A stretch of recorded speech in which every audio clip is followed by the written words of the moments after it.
All right, listen up.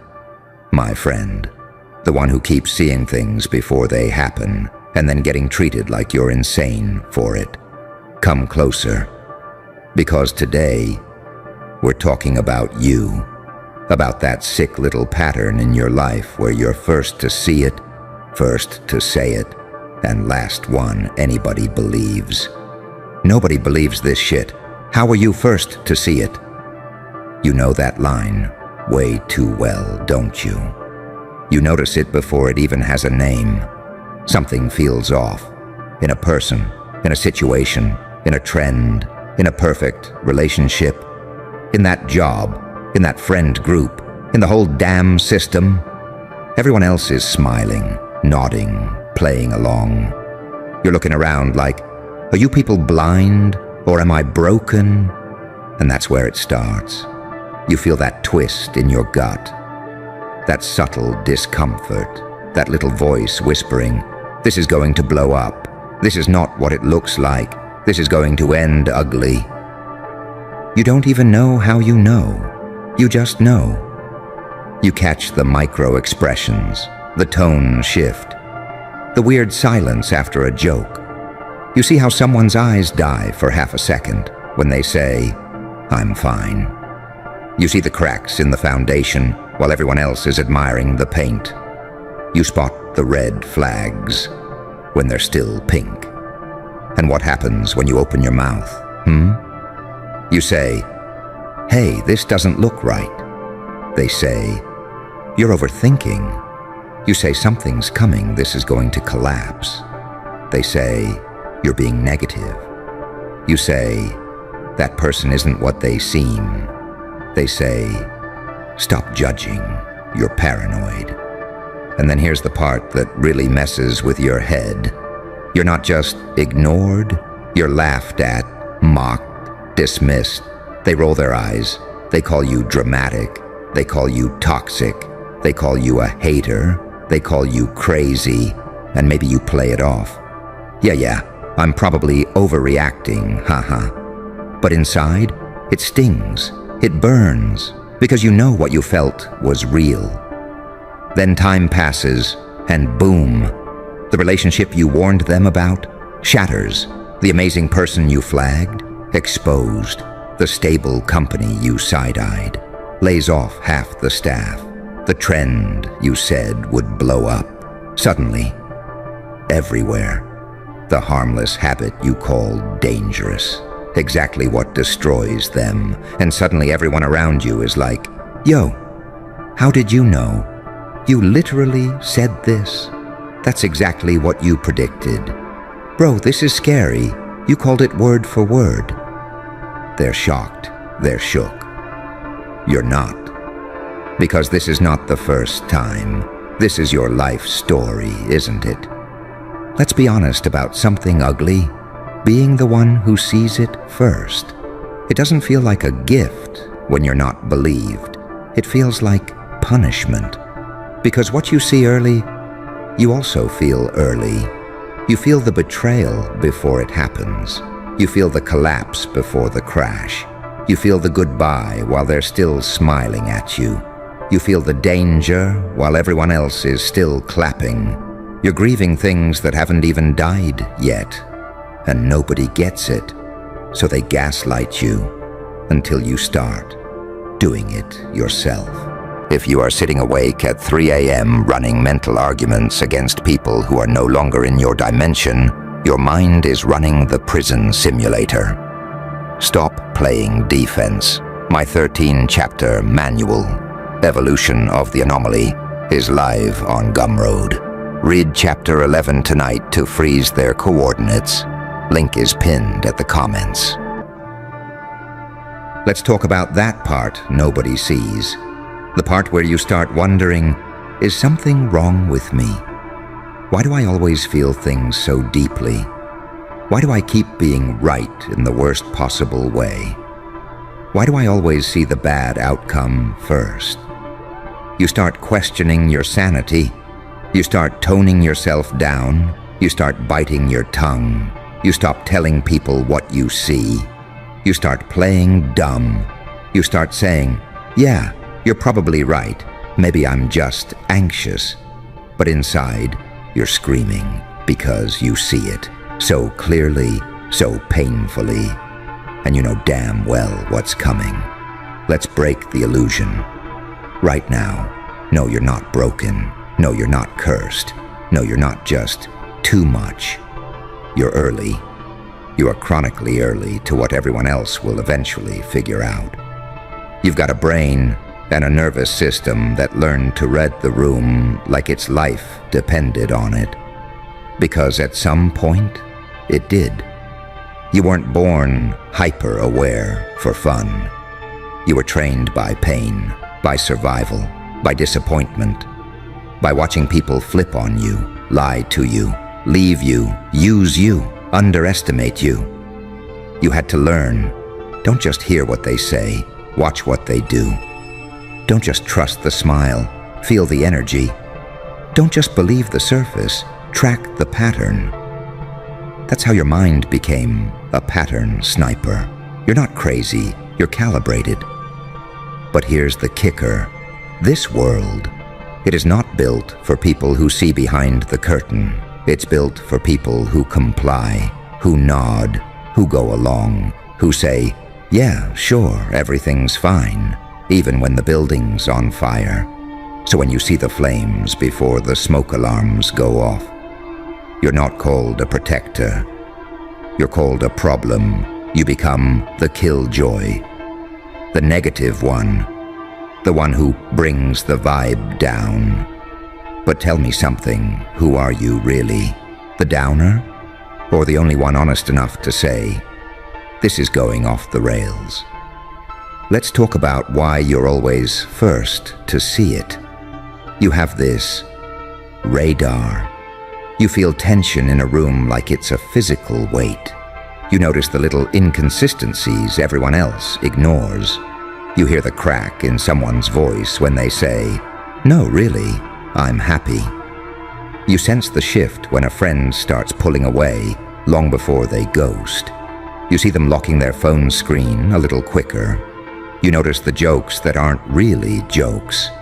You see deadlines pushed just once that always become a pattern. You see that partner hyping you up in public, but minimizing you in private. Your mind connects dots they don't even know are dots yet. And instead of realizing, damn, I have a superpower, you've been taught to label it as overthinking, paranoia, catastrophizing. What if it's not? What if it's just accurate? Here's where this becomes empowering or destroys you. You either spend your life begging people to believe you, or you stop needing them to. That's the shift. You stop crying because nobody believes your warnings. You start building because you believe your own warnings. Instead of, please listen to me, I can see this going wrong, it becomes, I see this going wrong, so let me adjust. Let me position myself. Let me protect my energy, my time, my sanity. You stop arguing. You start moving. They think you're just being distant. No, you're evacuating calmly from the crash site before the impact. You know what's really wild? People don't ask, how did you know? Because they respect your insight. They ask it because they're low-key terrified that you saw what they refused to see. It confronts their denial, their laziness, their comfort. You make their blindness obvious. That's why they didn't believe you in the first place, because if they did, they'd have to change something. And people will defend their comfort, even when it's killing them. So they'd rather call you crazy than admit you're correct. Let's say it plainly. They didn't doubt your vision. They doubted their own capacity to handle it. You're not too intense. Your intensity is just a bad match for their cowardice. You're not too deep. Your depth just makes their shallow coping mechanisms look stupid. You're not too honest. Your honesty just threatens the lies they hide behind. And every time life proves you right, you soften the blow for them. You laugh it off. You say, Yeah, haha, I just got lucky. You downplay your accuracy so they don't feel small. Enough of that. Let's get really real for a second. You've sat there late at night, scrolling, replaying old conversations in your head, right? That friend you warned, who later said, "You were right." That partner you told, "This is becoming toxic," who then cried about it after the breakup. That family member who said, "Stop being negative," and later said, "I should have listened." You remember all of it, word for word. Because for you, it wasn't just, "Oh wow, I guessed right." It was, "Why does nobody believe me when I see clearly?" It was, "Why do I always have to be hurt first, mocked first, doubted first, for reality to catch up?" That's the emotional scar tissue you're carrying around. Now, breathe. Because there's another side to this. The same mind that sees the collapse before anyone else can see the opportunity before anyone else too. You don't just see what's corrupted, you see what's potential. You see the business idea before it's trendy. You see the skill that's about to be in demand. You see the platform that's about to blow up. You see the angle nobody is using yet. You see the version of you that nobody believes in yet. People say, "You're unrealistic." But your unrealistic is just unexperienced by them. They've never lived at the level you can already see. They've never moved the way you know you're capable of moving. They've never breathed at the altitude you're craving. So they project their limits onto your vision. And because they can't see it, they decide it doesn't exist. But you already met that future version of yourself in your head. You've had full conversations with them. You've seen them move, talk, dress, work. They're real to you. That's not delusion, that's download. So here's the deal. You seeing it first is not the problem. You waiting for them to validate it is. You know what's worse than not being believed? Betraying your own vision just to fit in with people who are late to their own lives. You've been slowing yourself down so they don't feel left behind. You've been dimming your awareness so they don't feel exposed. You've been explaining your intuition to people who are committed to misunderstanding you. Why? Because you're scared of being alone? Look around. You already feel alone in rooms full of people. So if it's lonely either way, you might as well be lonely on your way up. Not lonely circling the same drain with people who love ignorance more than growth. You know what fits your pattern? Being the first one to leave the group chat when it turns fake. Drop the habit everyone else is still romanticizing. Cut off the person everyone else still worships. Start the project everyone else is mocking. Invest time in something nobody understands yet. Change your lifestyle while they're still saying one day. And later, they'll come back with, "Wow, you were right. You saw this way before us. You called it." Of course you did, because you're not reacting. You're reading ahead. Let's push this further. Stop asking, "Why does nobody believe me?" Start asking, "Why do I keep needing them to?" People didn't believe you when you were small. People didn't believe you when you were quiet. People didn't believe you when you tried to say it softly. So what makes you think their belief is some golden ticket now? You keep trying to fix the wrong thing. You're trying to fix the audience instead of sharpening the signal. You don't need applause. You need alignment. You don't need validation. You need execution. You don't need everyone to say, "Yeah, that makes sense." You need to become the kind of person whose life screams, "I trusted my own vision," before you even understood it. Look at your receipts. Seriously, mentally scroll through them right now. Times you called someone's character before they showed it. Times you sensed betrayal long before the knife. Times you knew a path was dead, stayed anyway, and got burned. Times you said, "This won't last," and guess what? It didn't. Times you felt, "This thing could be huge," and it exploded later, when someone else did it. You have a pattern. You see it first. So if your track record says your intuition is right more often than it's wrong, why are you still treating it like a glitch instead of an operating system?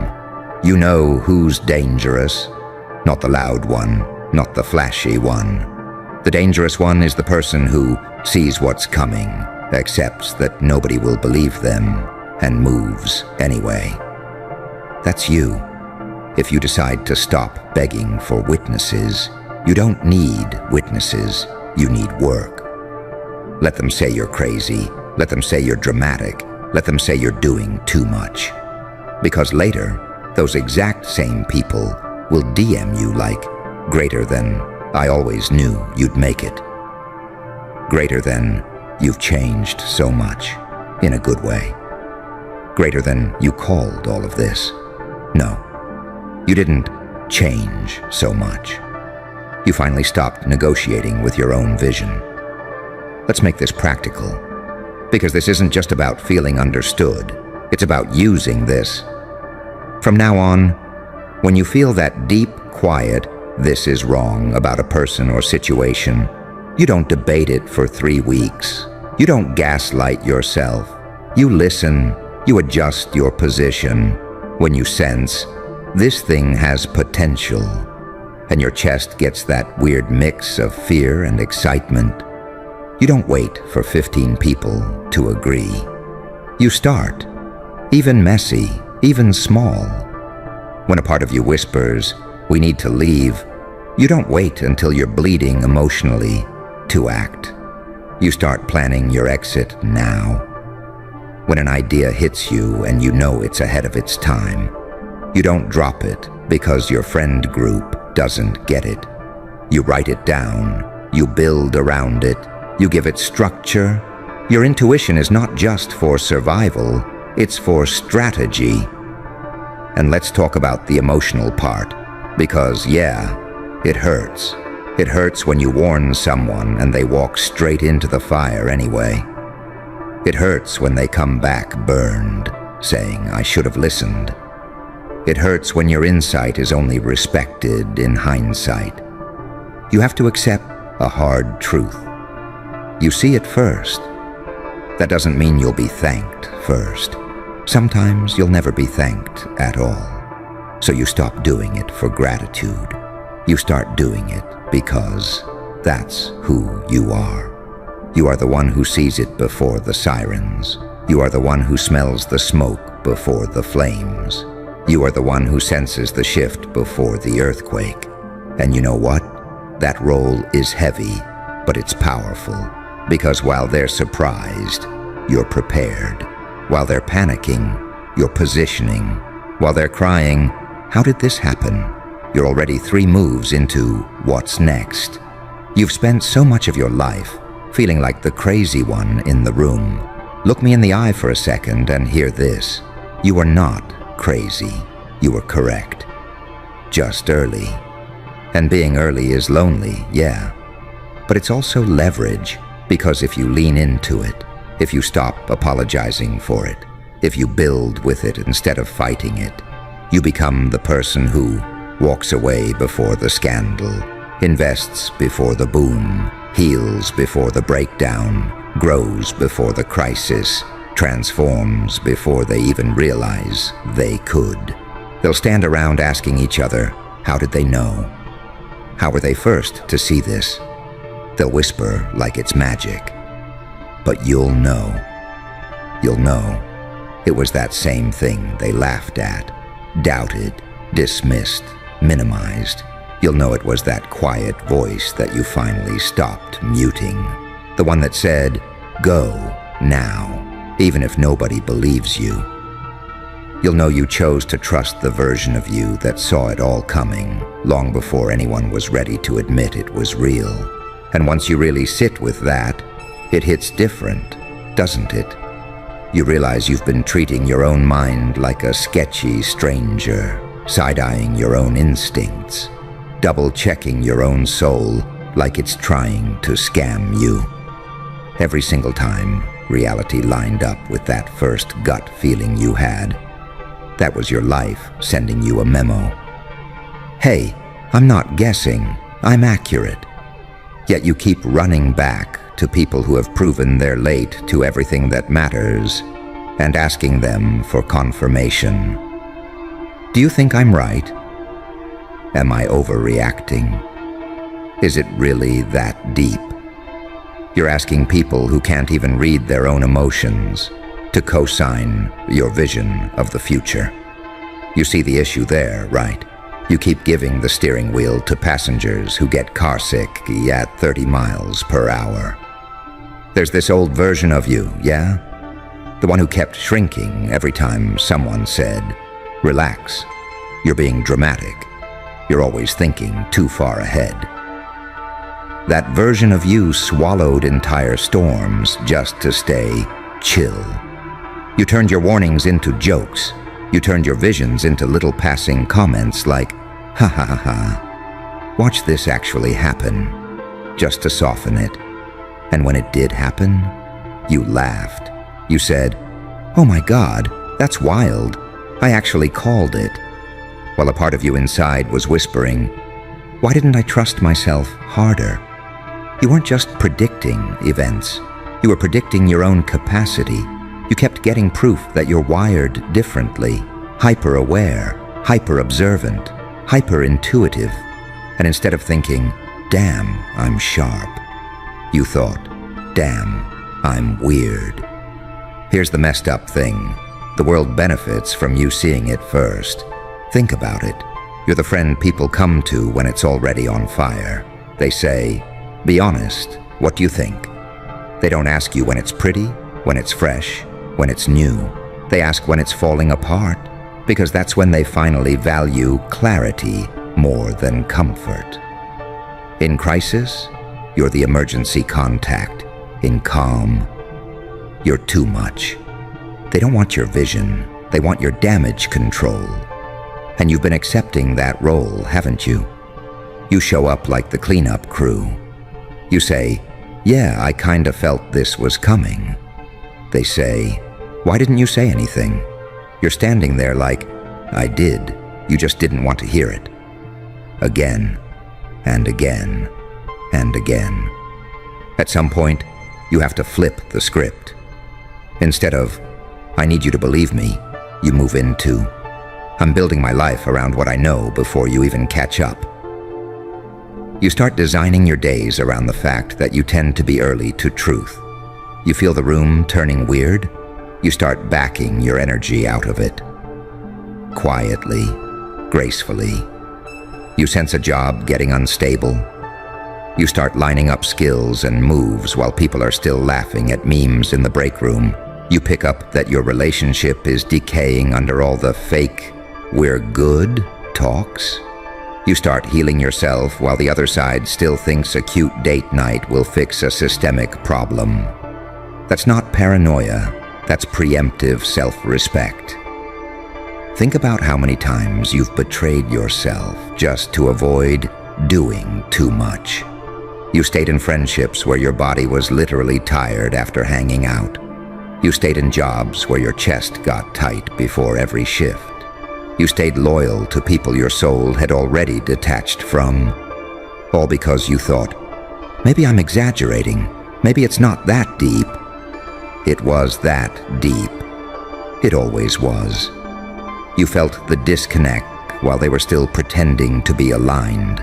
You felt the disrespect while they were still acting nice. You felt the drift while they were still posting selfies with you. You're not early for drama. You're early for truth. And truth is rarely dressed nice when it first knocks. Truth shows up in discomfort, in unease, in that weird little sense that something is off, even when everything looks fine. You've been feeling that for years. This is where it gets powerful, if you actually choose it. You can weaponize this Not against people, against stagnation, against wasted years, against, I saw this coming and did nothing. You get that feeling, this place is too small for me. You don't push it away with, I should just be grateful. Gratitude doesn't mean staying stuck. You can be grateful and outgrow something at the same time. You catch the thought, greater than, if I keep living like this, I'm going to hate myself in 10 years. Greater than, that's not drama, that's a forecast. You don't wait 10 years to find out if your intuition was right. You start shifting. Tiny moves, big moves, doesn't matter, movement. Because you've got this built-in preview system, and you keep treating it like background noise. Here's another layer people don't want to admit.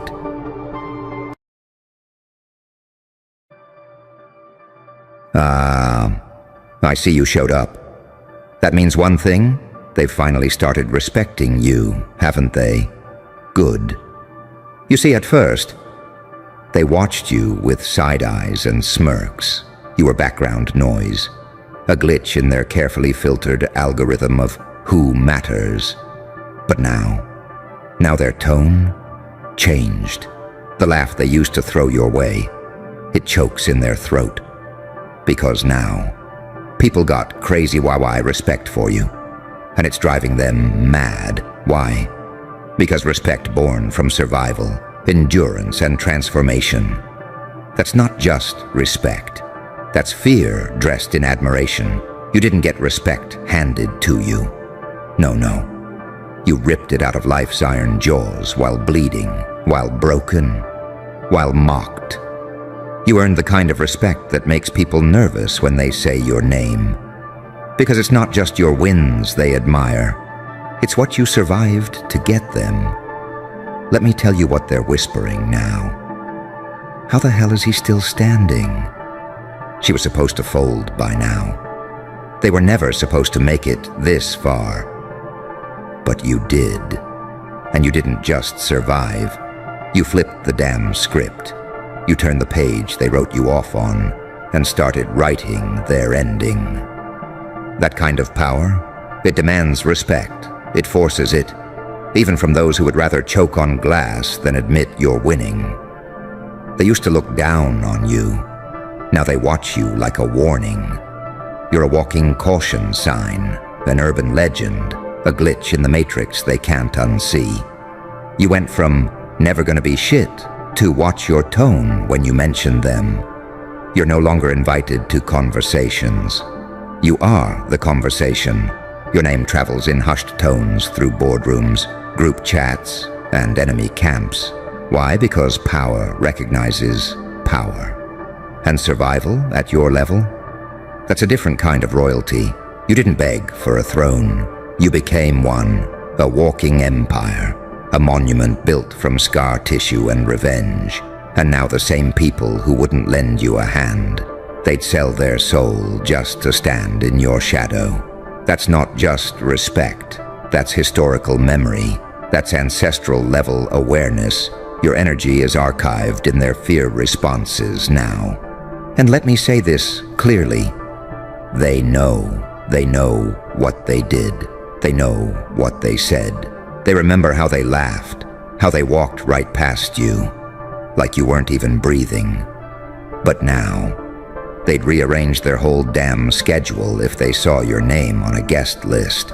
They'd trade their dignity just to say they knew you before. They want proximity now, because you're not just respected. You're a living reminder that their judgment was trash. You beat the algorithm, you bypassed the gatekeepers, you dodged the bullets, you outlasted the mockery, you outgrew the trap they built for you with their own bare hands. Now they're shaking your hand with a smile, but checking their pulse after. Because something about you feels lethal now. Something about you feels untouchable.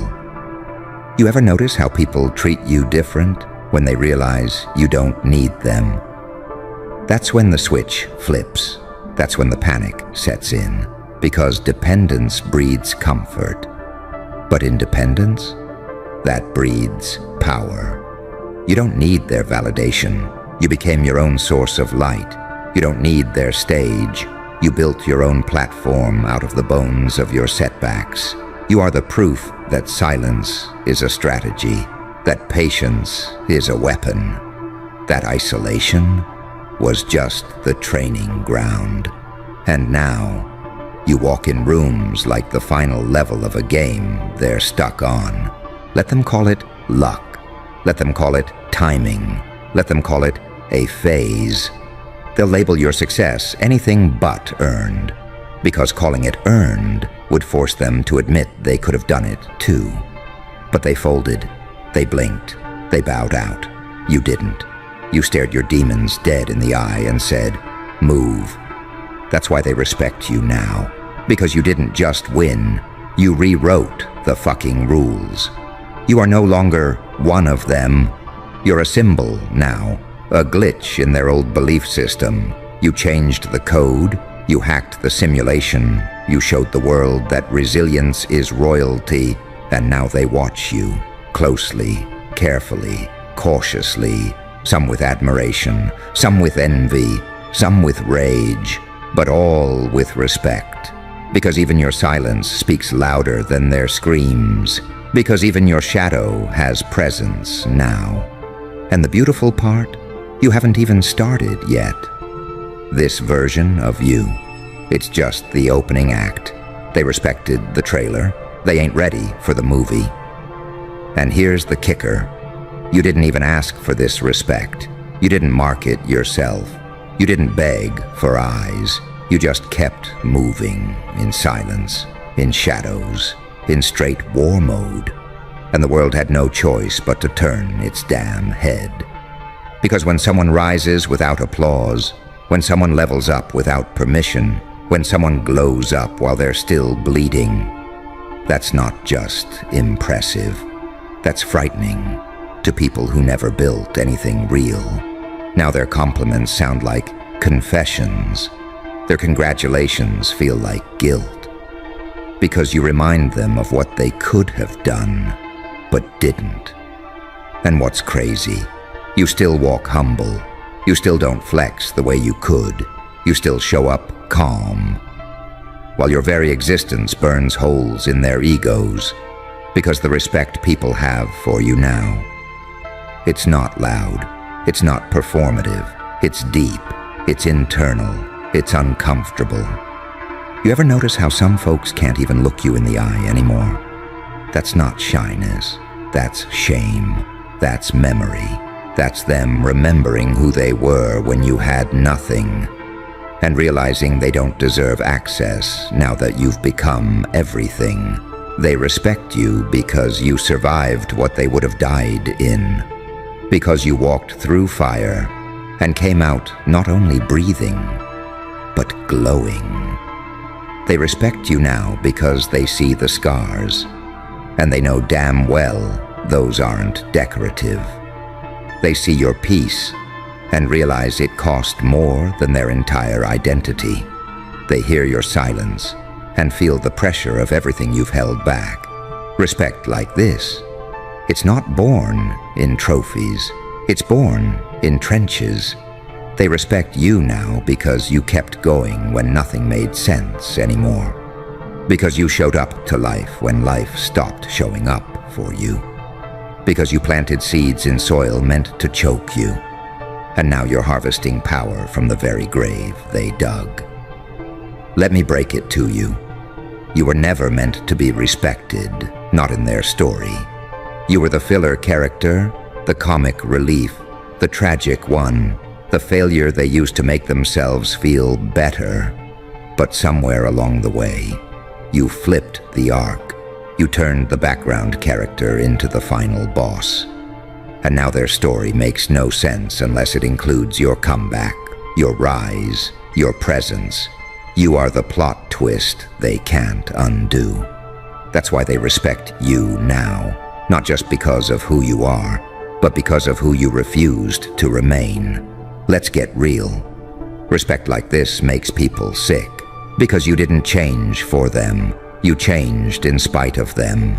You didn't get softer. You got sharper. You didn't get louder. You got colder. You didn't rise to prove a point. You rose because falling again wasn't an option. And they feel that. Every time you enter a room, the air shifts. Because you bring the kind of energy that reminds people of what they buried inside themselves, just to stay average. And that's the real threat. It's not your money, not your status, not your glow. It's the fact that you're walking proof that greatness is a decision, and you made it. Let them whisper. Let them act surprised. Let them replay your name like a warning. Because this version of you, it's not even close to your final form. You haven't even gotten disrespectful yet. You're still letting them live in the lie that they can catch up. But deep down, they know the truth. You lapped them in silence. You outgrew their entire blueprint. You became the blueprint. Now they imitate your mannerisms, copy your speech, mimic your moves. But they'll never duplicate your pain-to-power ratio, because you lived through shit they wouldn't survive a chapter of. That's why people got crazy respect for you now, because you didn't just evolve, you became a whole new species. Let them label it ego. Let them call it arrogance. Let them say, you changed. You're damn right, you changed. And that change became their new religion. They praise you now, even if their mouths won't say it. Their actions do. And the best part, you're still just getting started. You want to know the real reason they respect you now? Because you didn't die where they left you. They buried you in dirt and expected weeds. But you came back with roots made of vengeance and leaves sharp enough to cut their names out of your future. Now every time you rise, they lose a piece of their comfort. Because your rise is their reflection, and it burns. They respected you the moment they realized they could no longer control you. Not your time, not your energy, not your reactions. You stopped explaining. You stopped defending. You stopped showing up for people who wouldn't show up to your funeral. And that silence, that unnerved them, because it wasn't weakness, it was calculation. You weren't gone. You were loading. You weren't quiet.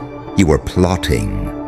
And now you walk with the calm of someone who survived themselves. That's a different aura. That's not loud confidence. That's not fake flexing. That's the energy of someone who saw rock bottom, lit a fire under it, and turned it into a launch pad. And people feel that. Even if they don't understand it, they feel it. It's in your posture, in your gaze, in the way you don't flinch anymore, in the way you don't chase closure, don't beg for respect, don't shrink yourself to fit rooms you outgrew. That's the type of transformation that makes people second-guess their entire belief system. Because now, when they talk about loyalty, they remember how they vanished. When they talk about support, they remember how they went mute. And when they talk about who deserves success, they know they ain't on that list. You are. Because you paid for your power in pain. You paid in heartbreak, in isolation, in nights nobody checked on you, in mornings where getting up felt like climbing out of your own grave.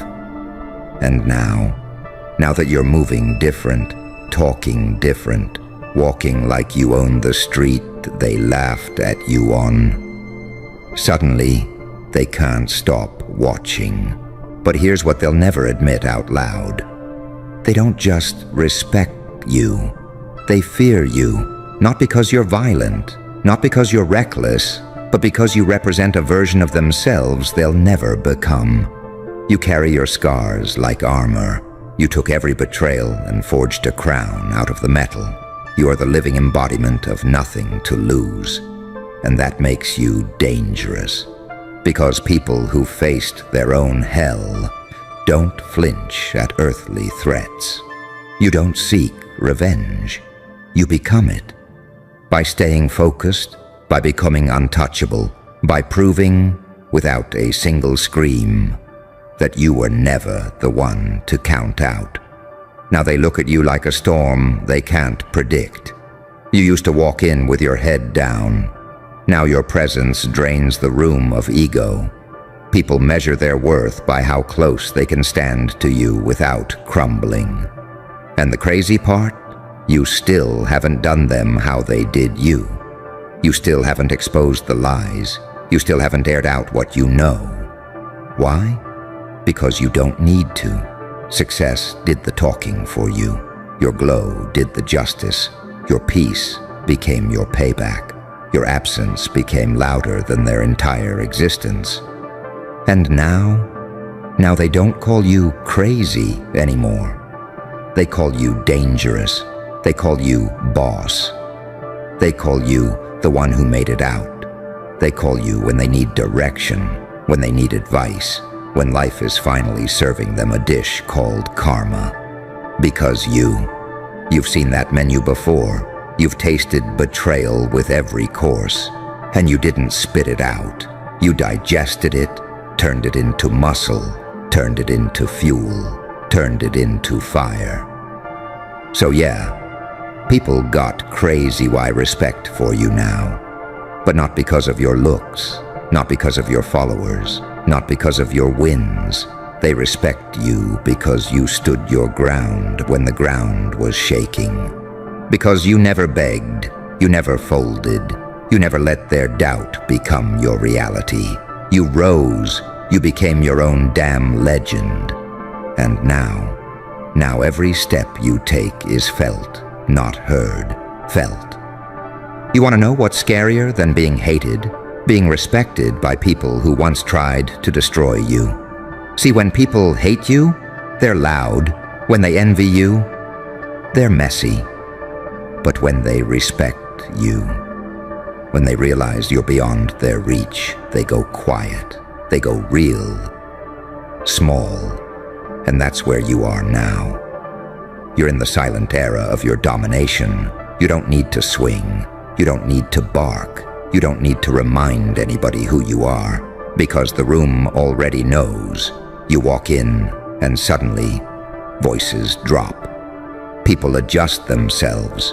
Their confidence shrinks. Because your very presence now, it's a mirror, and some of them can't stand what they see. You're no longer the underdog. You're no longer the one they watch with amusement. You're the one they watch with calculation. They study your movements now. They track your growth. They whisper your quotes behind closed doors like scripture. Because what you've built, it's not just success, it's dominance. You became a standard, a walking milestone, a level they never thought they'd see up close. And here's what they'll never say to your face. I respect you because I watched you go through hell. And you made it look like evolution. They remember when you had nothing, when you were doubting yourself, second-guessing your every step. They remember the version of you who loved too loud, who forgave too fast, who trusted too easily. And now that version is dead. What stands in your place is someone who learned how to weaponize silence, who learned how to pull back, and let the storm find them instead. You no longer chase closure. You embody it. You no longer need validation. You are the validation. And every time they see you now, they realize they helped build this. With their doubt, with their absence, with their disrespect. You used every ounce of their betrayal as bricks. And now you live in a mansion they swore you could never afford. Not with money, but with mindset. And now, suddenly, they're polite. They remember your birthday now. They like your posts. They start sentences with, "Hey, stranger," as if you're supposed to forget how invisible you were when you needed them most. But you didn't forget. You forgave. which is worse for them, because now they can't even hold your past against you. You outgrew it, outshined it, outran the narrative they tried to stuff you inside. Now they respect you, because pretending not to would be embarrassing. They don't want to admit it, but you've become a lesson, a walking cautionary tale. The one they underestimated, the one they tried to humble, the one they left out of every plan, every invite, every room. Now you're the one they report to, the one they watch from the sidelines while biting their tongues bloody. Because what you turned into, it wasn't luck, it wasn't timing, it was earned, and they know it. Every time you speak, they hear the edge in your voice, the weight behind every word, the calm of someone who could destroy them, but chooses not to. That's the highest level of respect, not fear of what you'll do, but awe at what you could do, and haven't. Because deep down, they know if you ever snapped, if you ever let it all out, the truth, the secrets, the cold silence you've been biting down on, you'd turn everything they built against you into a graveyard. But you're not interested in graves anymore. You're interested in skylines, and that's what kills them. They wanted you bitter. You came back bigger. They wanted you vengeful. You came back visionary. They wanted you to crawl. You came back flying. That's why they respect you now. Because even when you had every right to be a monster, you chose to become a myth. Something they can't touch, can't define, can't silence, can't kill. And the truth is, they'll never catch up. Because your journey wasn't made in the light. It was forged in the dark. And that darkness belongs to you now. You mastered it. And now it walks beside you like a crown they can't steal. Let's get something straight. This respect they got for you now, it's not admiration, it's not love, it's not support, it's survival. It's them adapting to the new world where you became the storm. Because once upon a time, they laughed in your face. They measured your worth by your silence. They fed off your uncertainty. They liked you better broken, because broken people. They're easier to dismiss, but now your silence is louder than their screams. Now your energy walks in before you do. Now when they say your name, they say it with caution, like it might summon something ancient, something divine, something they're not prepared to face. And they're not wrong. Because what you became isn't just a person. You became a presence, an atmosphere, a standard. People step different around you now. Speak slower.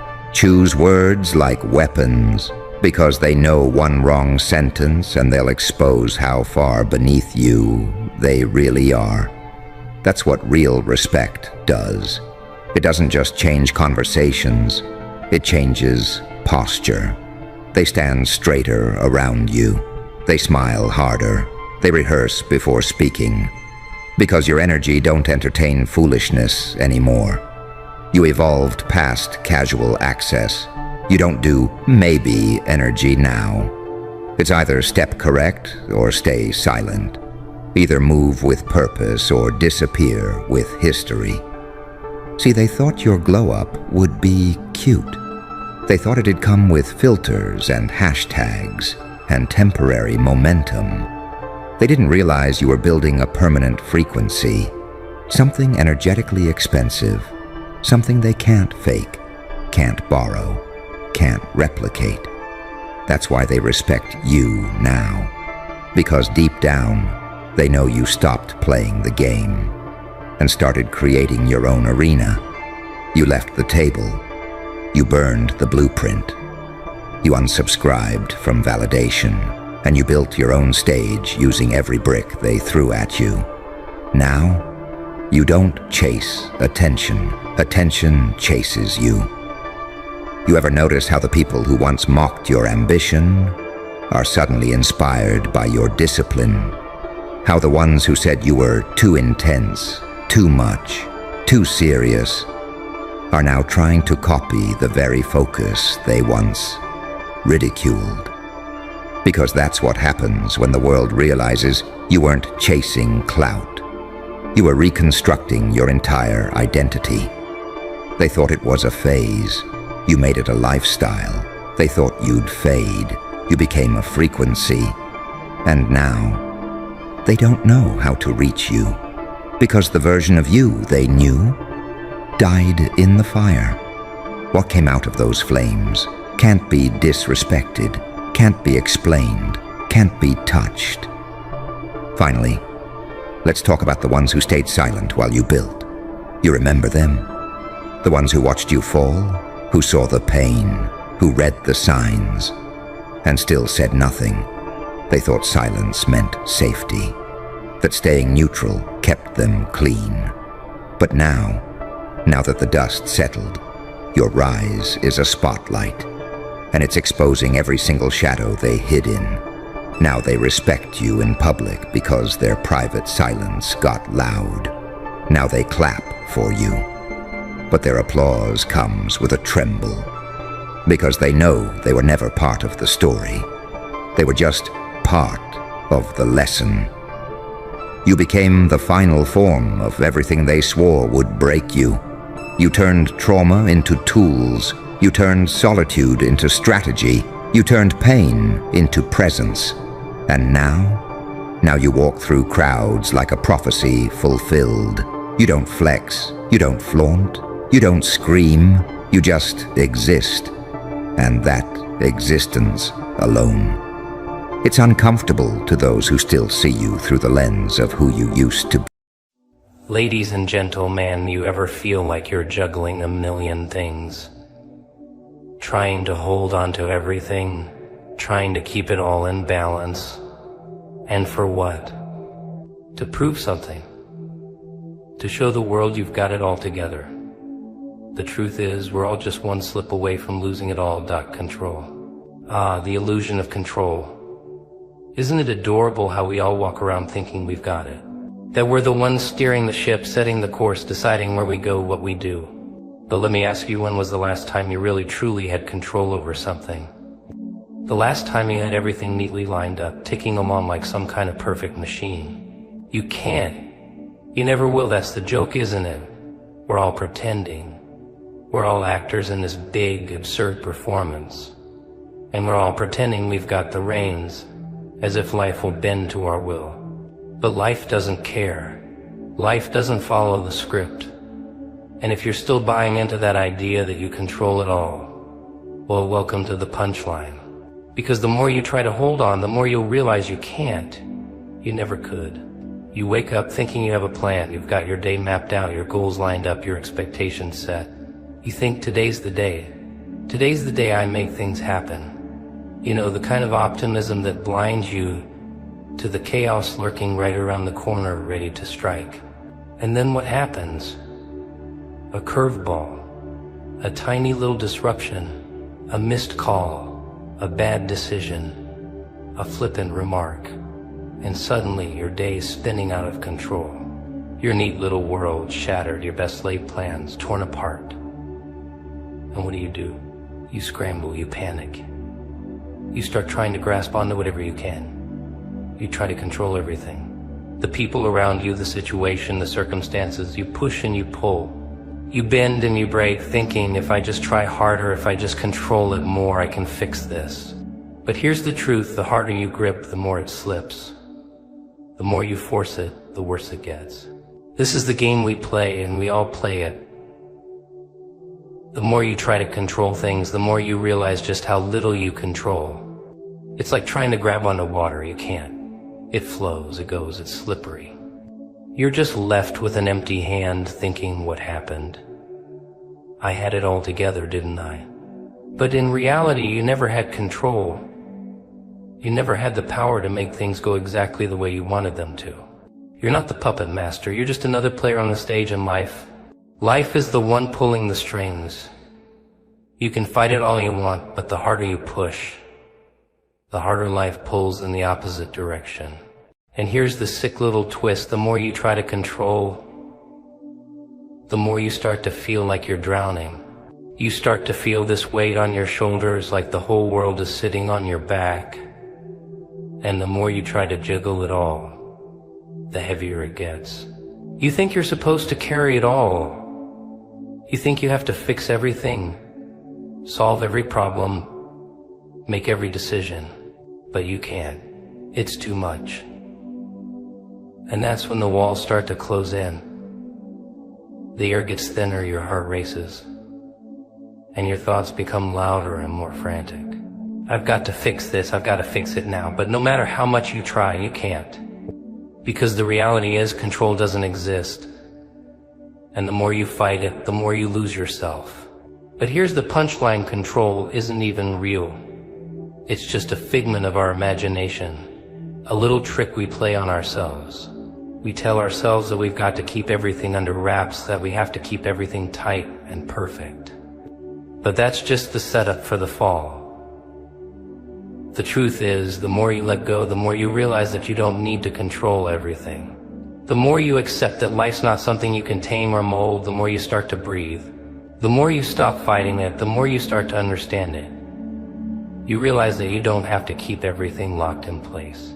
You don't have to keep pushing and pulling, holding everything together with nothing but your willpower. You're not in control, and that's okay. It's freeing, actually, because when you let go, you stop making life about you. You stop making it about your need to control every little thing. And you start to see that life isn't about bending things to your will. It's about surrender. It's about letting go of the illusion that you've got this whole thing figured out, and accepting the chaos, the mess, the unpredictability. Life doesn't care if you've got a plan. Life doesn't care if you're prepared. It doesn't care if you're ready. It's going to do what it's going to do. And the sooner you realize that, the sooner you can stop fighting. The sooner you can stop pretending. The sooner you can stop grasping at straws, trying to control something that's impossible to control. So let go. Let it happen. Stop pretending. The game's over. And the sooner you admit that, the more at peace you'll be. You ever wonder what it feels like to just stop? To just step out of the chaos and say, I'm done trying to make sense of all of this. You know, I've heard people talk about control like it's something they own. Like it's this magical thing they can hold in their hands and command. But let me ask you, have you ever really controlled anything? You think you can. You think you've got the reins, like you're the one pulling the strings. But let me tell you something, there's a twist in this game that nobody talks about. You're not in charge. You never were. Well, you can try, you can fight it. You can claw your way through life thinking that if you control enough, if you manage enough, if you plan enough, you'll get somewhere. But guess what? You won't. You won't get anywhere because you're busy fooling yourself. Here's the funny thing, everyone's running around acting like they're the ones in charge. We all play this game, don't we? We all run around, checking off our lists, crossing off our to-dos, thinking that the more we manage, the more we handle, the more in control we become. We control our jobs, our relationships, our futures. And if we just keep working, if we keep pushing, if we just try harder, we can control everything. But here's the catch: control is a mirage. It's a trick. It's a joke we play on ourselves to make us feel like we have power. But power, my friend, is something you can't touch. It's not yours to take, no matter how much you want it. Control is just a distraction. It's a way for us to pretend we've got it all figured out, when deep down we know we don't. It's all a big act, really. We tell ourselves that we've got this, that we've got a plan, that we're the ones steering the ship. But then something happens, doesn't it? Something unpredictable. Something you didn't see coming, and suddenly you're no longer in control. Suddenly your life is turned upside down, and all that pretending, all that I've got this nonsense, it falls apart. It shatters. You can't control that. You can't control when life throws you a curveball. You can't control when things don't go your way. You can't even control how you're going to feel when the walls start closing in. And that's the kicker, isn't it? The more you try to control, the more you lose control. The more you think you've got a grip on things, the more everything slips through your fingers. You think you can handle it. You think you can plan your way out of anything. But here's the ugly truth: life isn't about control. Life is about what happens when you stop trying to control everything. Life is about what happens when you realize you can't possibly manage it all, and you just let go. Because when you let go, you stop being consumed by the need to fix everything. You stop running around like a hamster on a wheel just trying to keep up. You stop fighting the current. You stop pretending that you're the one making things happen. And when you stop pretending, when you stop fighting for control, you can breathe. You can finally breathe. The beauty of it is, when you let go of control, you stop worrying about what comes next.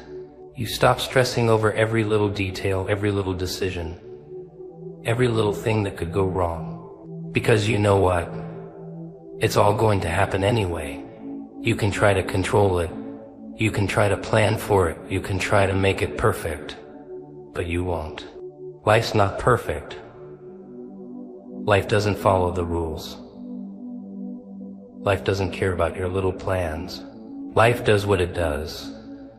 And the sooner you realize that, the sooner you stop trying to control it, the sooner you can just live. You can just exist. You can just be. That's where the freedom is. That's where the real power is. It's not in trying to control every little thing. It's not in trying to plan out every moment of your life. It's not in making everything fit into your neat little boxes.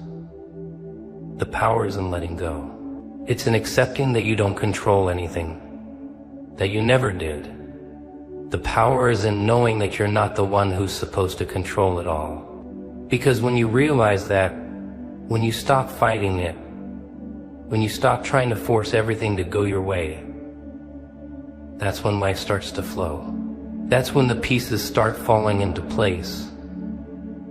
Not because you made them, but because you finally allowed them to fall where they were meant to. You let go of the need to control, and that's when everything starts working itself out. But oh, it's a hard lesson to learn, isn't it? It's a tough pill to swallow. We're so conditioned to think that we're supposed to be in control, that we're supposed to manage everything, that we're supposed to have the answers, that when things start to slip, when we feel out of control, it's terrifying. It's terrifying because we've been taught that control equals safety. But here's the reality: control doesn't equal safety. Control equals stress. It equals anxiety. It equals constant pressure. And that pressure, that's what's slowly choking you. That's what's keeping you from breathing. The real freedom, the real peace, the real joy comes when you stop clutching so tightly. It comes when you let go of the need to manage everything. When you stop pretending that you're in charge. It comes when you let go and realize that you can't control it all. And that's perfectly fine. In fact, it's better that way, so go ahead, stop trying to control. Stop trying to manage. Stop pretending that you've got it all figured out. Life will take care of itself. The universe will take care of itself. And maybe, just maybe, you'll start to realize that the more you let go, the more you go. You ever feel like you're running in circles, trying to control everything, but nothing really ever gets under control? Oh sure, you've got your strategies, you've got your plans, your little routines that you tell yourself will get yourself the week, the day, the week, the year. You look at your calendar, your notes, your to-do lists, and for a brief moment you think you're in control. But deep down, you know better. You know it's all an illusion. A nice little setup to keep you sane for a little while so you can keep up the charade, keep up the act. But here's the thing: life isn't about making everything perfect. Life's not about forcing things into your neat little box of control. It's not about pushing and pulling everything into line. Life is messy, unpredictable, and completely uncontrollable. And that, my friend, is where you've been going wrong. You're out there hustling, grinding, thinking that if you just work hard enough, plan enough, control enough, you'll get it all figured out. But let me tell you something, it's a joke. You are the punchline. Because while you're out there pulling your hair out, trying to make sense of it all, life's laughing at you. Life's throwing curveballs and you're standing there trying to catch them with a glove that doesn't fit. You're out there convinced that your way is the only way, your plan is the only plan, but you're just following a script that you wrote yourself, and it's not even a good one. It's a tragedy, my friend. And the worst part is you're the one holding the pen. You can't control it all. You can't control your friends, your family, your job, your relationships, your health, your future. You can't even control your own thoughts sometimes, let alone the universe, but that's okay. That's the truth you don't want to hear, isn't it? You want to believe that if you just try harder, if you just keep pushing, you'll eventually be the one calling the shots. But here's the rub, control isn't yours to take. You're not the one steering the ship. And guess what? You're not meant to be. Control is just an illusion. The tighter you grip it, the more it slips through your fingers.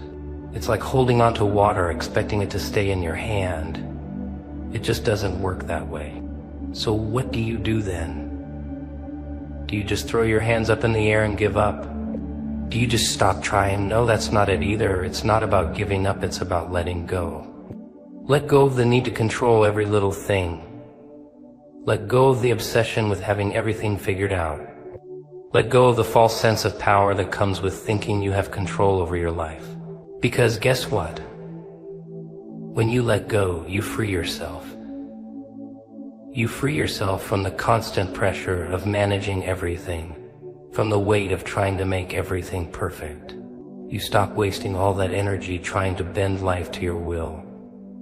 You stop fighting the current and start floating along with it, letting life take you where it's meant to take you.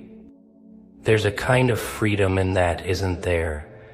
You stop trying to control the outcome, and instead you let the outcome find its own way. You stop forcing things to happen and start allowing them to unfold. The universe has its own plans, and the funny thing is, when you stop trying to control it all, things start working out better than you ever imagined. The more you fight against it, the more you lose. But when you stop fighting and surrender to the flow, you'll start to notice things aligning in ways you didn't expect. The pieces just fit, and for once it doesn't feel like you're forcing them into place. But here's where the real trick lies. Letting go doesn't mean being passive. It doesn't mean sitting back and waiting for things to magically fall into place. It means trusting that everything will fall into place when it's supposed to. It's about taking action when it's time, but knowing when to step back and let go of the need to control everything. It's about finding balance, knowing when to push and when to pull back. And that balance, well, that's something you can only find when you stop gripping onto control like it's your only lifeline. Because in reality, it's not. The more you cling to control, the less control you actually have. You ever try to control someone else? Yeah, that's a joke too.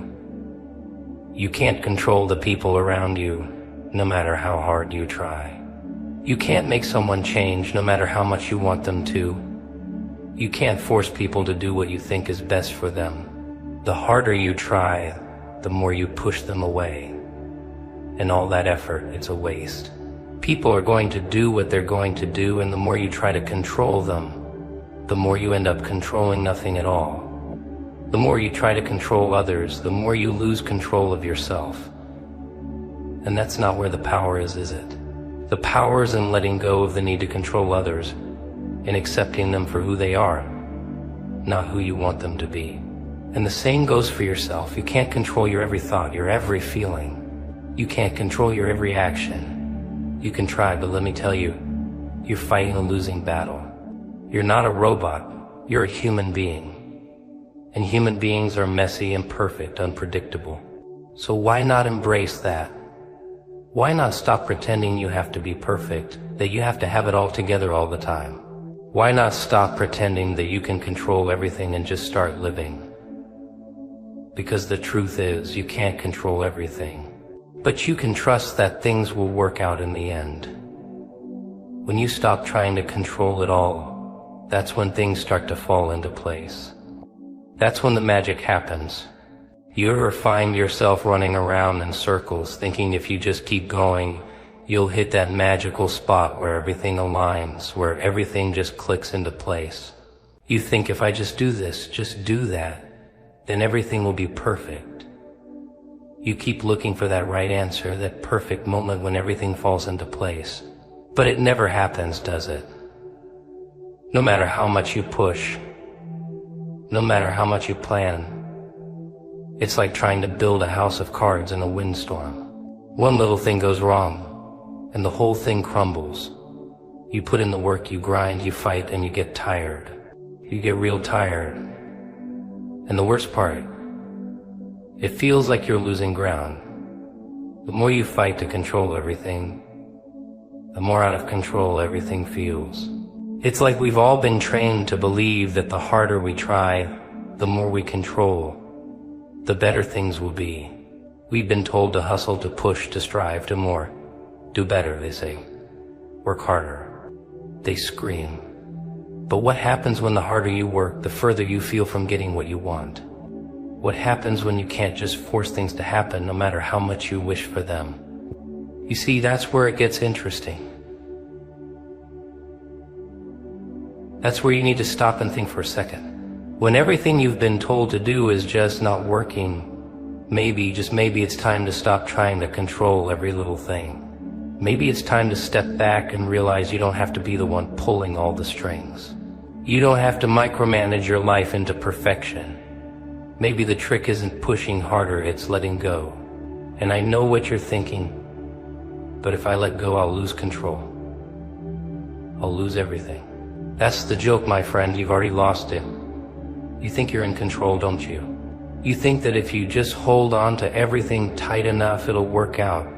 But the tighter you hold, the more it slips through your fingers. The more you push, the more it pulls away from you. Ever notice how the harder you try to control the people in your life, the further they drift?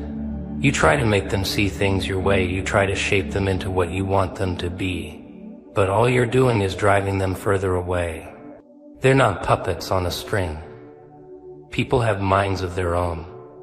They have their own choices to make, their own paths to walk. And no matter how much you try to twist them into your idea of what's best, they're going to do what they would do. You can't force them to change, you can't control them. So why are you trying so hard? Why are you putting so much energy into controlling the uncontrollable? Why are you stressing yourself out trying to control everything around you? Life is messy. It's chaotic. It's unpredictable. And that's the beauty of it. You're not supposed to have every detail figured out. You're not supposed to have a perfect, shiny little box wrapped in a bow. Life doesn't come that way. If you're waiting for everything to be perfect before you can let go, you'll be waiting forever. If you're waiting for the perfect conditions before you can trust the process, you're never going to take the leap. So what are you waiting for? Why are you fighting it? Here's the truth that you're not ready to hear. Sometimes the best thing you can do is stop trying so damn hard. Sometimes the best thing you can do is stop trying to control every aspect of your life and start trusting that the universe, the world, whatever you want to call it, has got your back. You don't need to have all the answers. You don't need to have everything under control. Sometimes you just need to take a step back, breathe, and let things unfold as they will. Because when you keep trying to control everything, you're robbing yourself of the beauty of letting things naturally evolve. You're trying to make everything fit into your little box of what's right instead of allowing things to happen the way they're supposed to. It's hard. It's uncomfortable. But that's the whole point. You're so used to holding on to everything. You're so used to thinking that if you don't control everything, you'll fall apart. But in reality, you're falling apart because you're trying too hard. You're putting yourself under too much pressure, trying to manage every moment, every decision, every conversation. You're trying to control the uncontrollable. and it's wearing you thin. The truth is, when you let go, when you trust the process, you don't have to be the one to carry all the weight. You don't have to solve every problem yourself. You don't have to fix everything. It's not all on your shoulders. But you're not going to find peace, and you're not going to find the freedom you're looking for if you keep clinging to that need for control. You're not going to find joy, and you're not going to find ease if you keep forcing things to happen. Let go. Trust the process. Trust the journey. It's going to be hard. It's going to feel uncomfortable. It's going to make you want to go back to your old ways. But that's where the magic happens. You're not meant to carry everything alone. You're not meant to figure everything out. Life's got a way of working itself out, and when you stop fighting the current, you'll find yourself moving with it instead of against it. You'll find yourself where you need to be when you need to be there, and it'll be better than you could have ever planned. Ah, so you thought you had it all figured out, didn't you? You thought you knew exactly how things were supposed to unfold, where they were supposed to go, and what was going to happen at every turn. The control, the power, it's addicting, isn't it? You spend so much time and energy trying to line everything up like little soldiers marching in perfect formation, all in their right places, doing exactly what they're supposed to do. But then, bam, life happens, the unexpected, the unknown.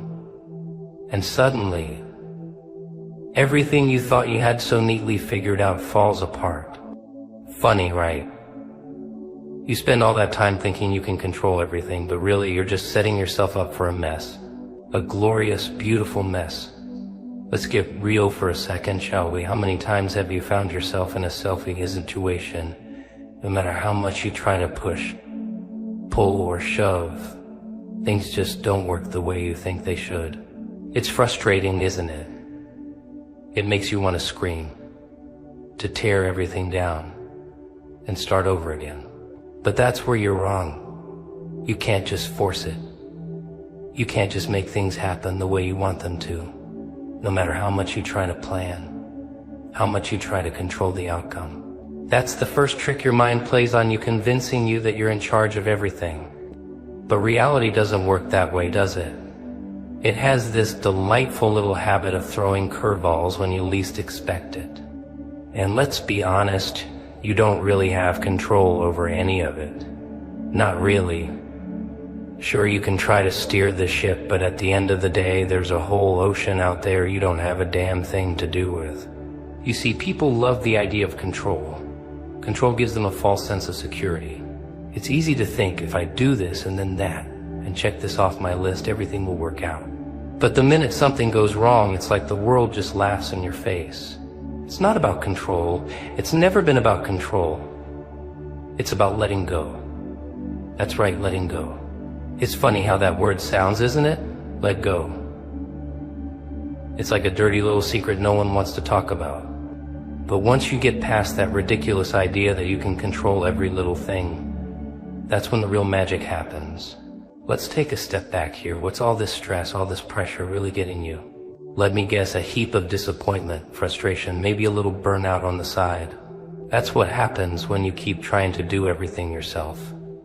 The harder you grip, the more it slips away from you. It's like trying to hold on to water. You can squeeze all you want, but you're never going to catch it. So why even try? It's exhausting, it's draining. And yet so many people keep doing it. They keep holding on to that illusion of control as if it's going to save them. But you know what? It doesn't. It never does. It's a trap. A cage of your own making. Now, let's talk about this little concept of trust. Trust isn't something you can fake. It's not about convincing yourself that you have it all under control. Trust is the real deal.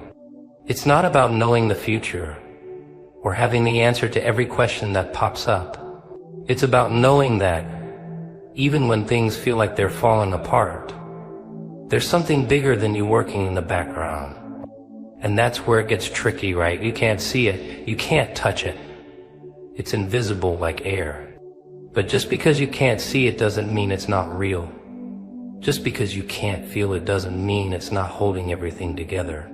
And here's the kicker, trusting doesn't mean sitting around and doing nothing. No. Trusting means you do what you can with what you have and let go of the outcome. You take action, but you don't obsess over it. You don't micromanage every little step. You put in the work, but then you take a step back and let life unfold as it's meant to. You let go of that insane need for control. Because the truth is, you can't control anything. Not the people around you. Not the outcome of your work. Not even the next moment. It's all a big cosmic joke and we're just playing along. But here's the beautiful part, once you stop trying to control everything. Once you release the grip you've had on your life, that's when the real magic happens. That's when you start to see the pieces fall into place in ways you never could have planned for. It's like opening a door to a room full of possibilities you never knew existed. You stop trying to force everything to go your way, and instead you start seeing that maybe, just maybe, there's a better way to get there than you could have ever imagined. The beauty of letting go is that it frees you. It allows you to experience life without the weight of perfection, without the pressure to get everything right. When you surrender, you release yourself from the exhausting cycle of trying to control every outcome. You stop fighting the current and start swimming with it. You stop exhausting yourself by trying to make everything fit your narrow view of how it should be, and instead, you open yourself up to the wild, unpredictable, messy beauty of what's actually unfolding. So here's the question, why keep fighting? Why keep pushing against the flow? Why keep trying to control something that's beyond your grasp? Let go.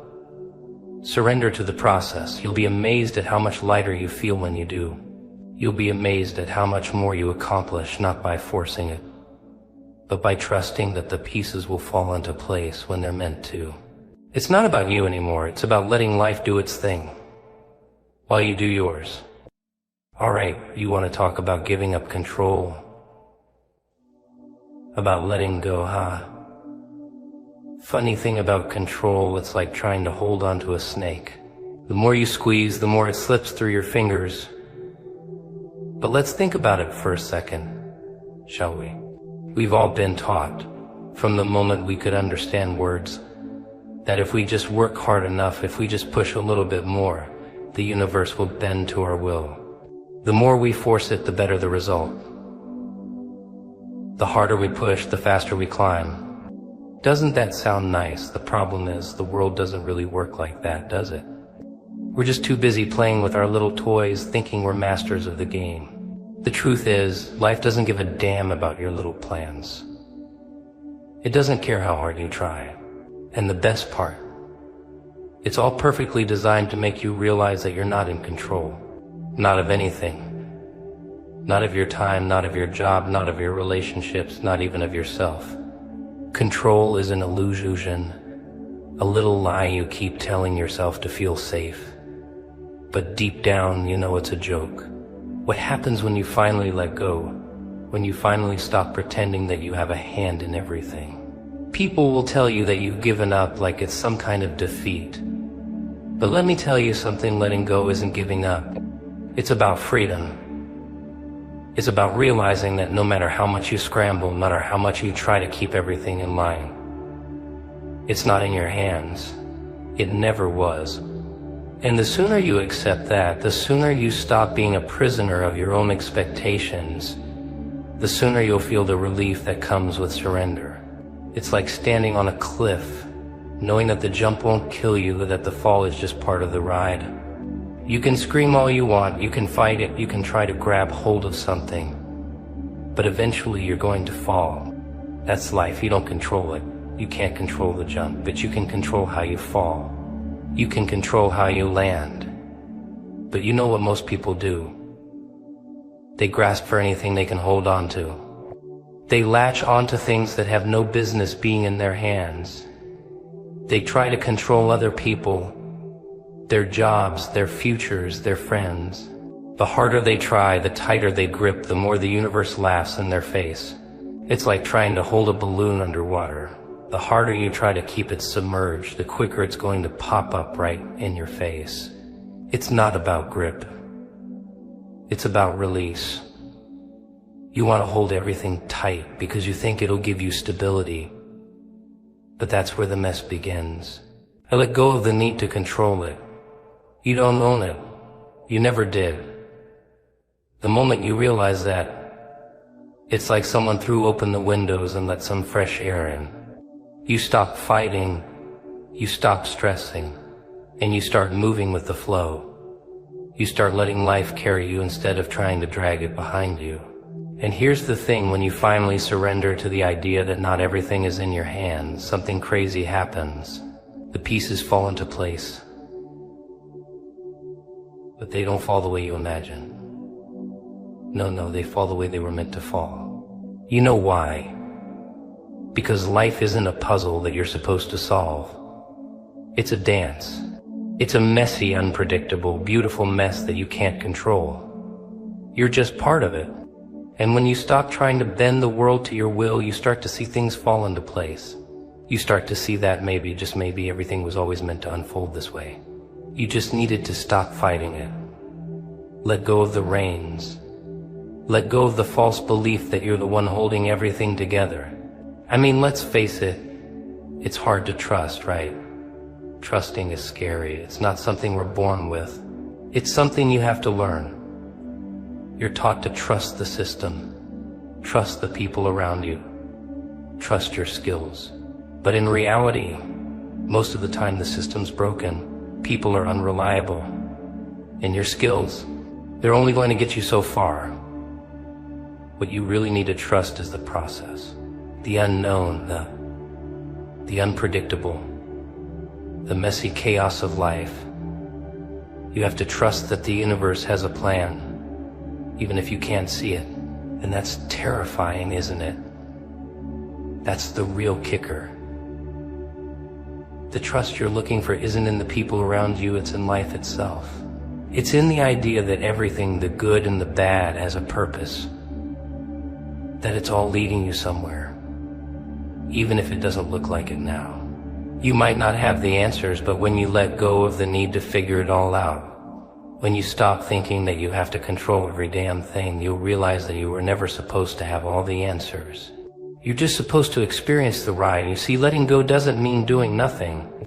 It means knowing when to act and knowing when to step back. You act when you're called to act, and you step back when you're called to step back. You can't force your way into every situation. You can't muscle your way through everything. Sometimes the most powerful thing you can do is nothing at all. Sometimes the most powerful thing you can do is sit back and trust the journey. It's about being present in the moment, not fighting the current, but riding it. You're not supposed to have all the answers. You're just supposed to experience it. You're supposed to be in it. Surrender. It's not the end, it's the beginning. The beginning of freedom. The beginning of peace.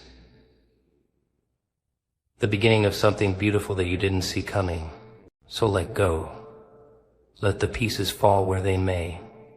And watch how everything aligns, not the way you planned it, but the way it was meant to be.